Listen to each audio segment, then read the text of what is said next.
Hey folks, Ned Canty here, General Director of Opera Memphis. I'm talking softly because I'm actually at home and I don't want to wake my wife up. She's asleep upstairs. But coming to you after day 15 of La Boheme rehearsals, today was our piano dress rehearsal, meaning that we were in the theater.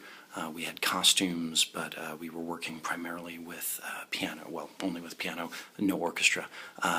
Our piano dress is actually more of what they call a piano tech, meaning that we stop, we fix things, we make sure that spacing is right, we make sure that people can see monitors or see the maestro, that sort of thing. So again, one of those very technical, specific rehearsals that needs to happen so that everybody is comfortable enough to make great art and great music.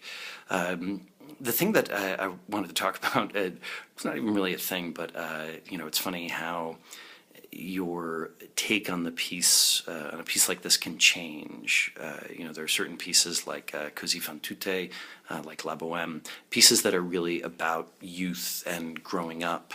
And, in the case of Così, it's, about love and, the nature of love, the nature of marriage, and, commitment and those things. And of course, when you do these pieces every couple of years for your career, you're always looking at them from a different perspective. And, Boheme is a piece that when I first saw it, and I was a bohemian, and I was, sort of living that lifestyle and living out of my car and eating ramen noodles and not having an apartment and, all of those kooky things that you do.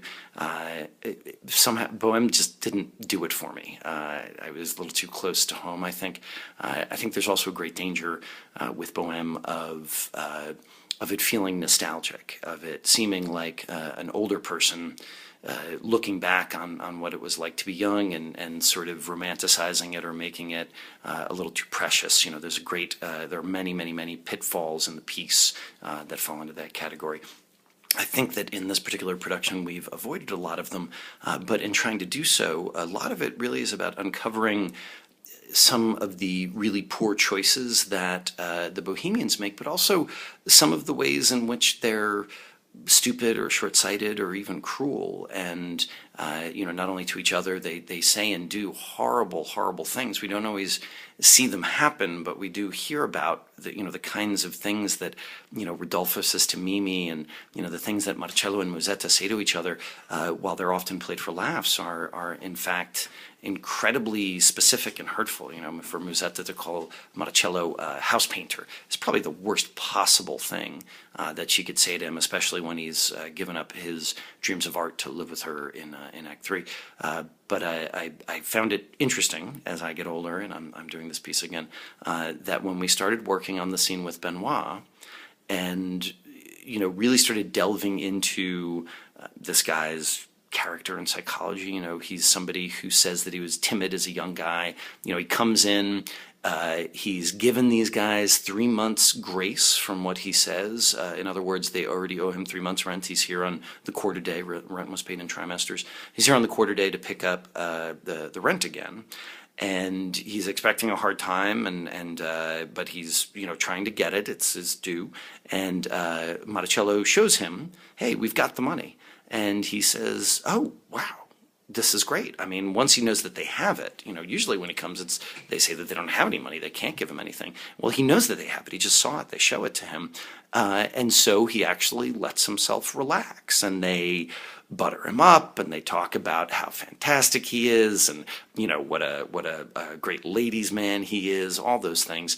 And they really get him going. They lure him in into their world, and then when he admits to doing something wrong, I mean, he's cheating on his wife with some young mistress, but they get all holier than thou and accuse him of terrible things and kick him out of the house, basically, kick him out of the apartment, and figure that they're good. And it's one of those moments that I know that you're probably supposed to think that Benoit is just foolish and think how clever the Bohemians are, but I think when you really look at it from Benoit's point of view, it's kind of sad. These guys the guys trick him by listening to him. They trick him by treating him like one of them, treating him like one of their little tribe, their hipper than thou tribe. And when he falls for it, it gets turned around on him. And again, it doesn't mean that the moment doesn't have comedy. It does. It doesn't mean that he's not a pompous fool. He is all of those things. But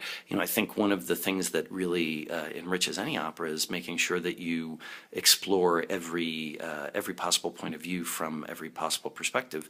That's what makes for great acting. And I think Puccini and especially his librettists, Illica and Giacosa, I think they gave us room for that kind of thing to happen. So I'm going to now pay attention to my dog, who is desperately trying to get my attention.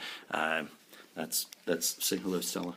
I'm going to pay some attention to her and say goodnight, and I will talk to you tomorrow after our first orchestra dress.